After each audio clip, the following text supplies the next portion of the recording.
Yung first moment na dumating si Elijah sa life namin is sobrang amazing and masasabi ko parang wonderful siya. Kasi before, family of 3 lang kami nila Katniss, ni nanay at syempre ako. Then dumating si Elijah, parang nagkaroon ng panibagong saya sa pamilya. Especially lalaki siya. Parang excited na kami kung paano siya lalaki sa first 3 months, 6 months, 9 months at ayun, 1 year. So parang sabi ko magiging masaya to. Ako naman, yung first year namin with Elijah, doon ko mas na-realize yung pagiging parent talaga as a mother.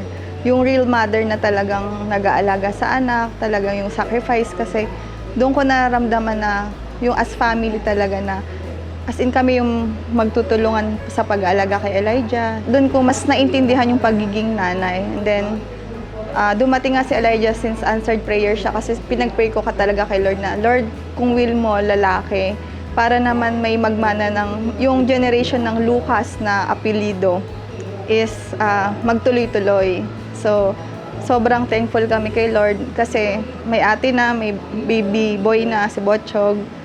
So, sobrang na enough na yung grace ni Lord. Sobrang enough na yung grace ni Lord sa family namin.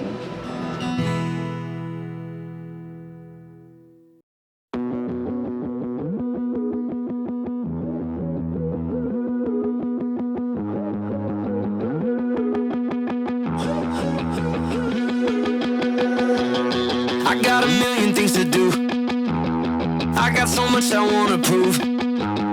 But life is like a Rubik's Cube and I'm stuck and I don't know which way to move. There's a moral to the story.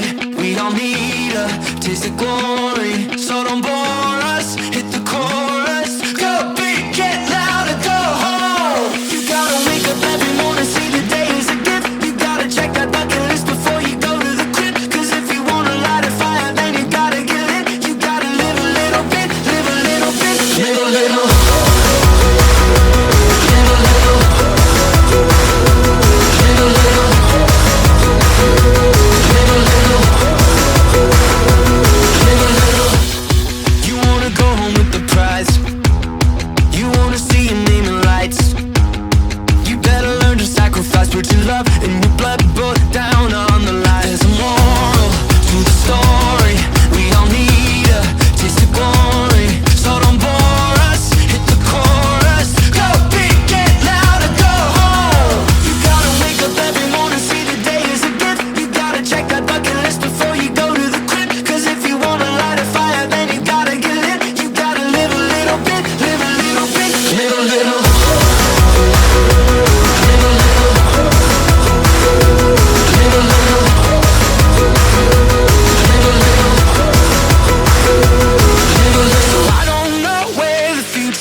Pinagpe-pray ko na one day, anak, na mag-serve tayo sa Lord.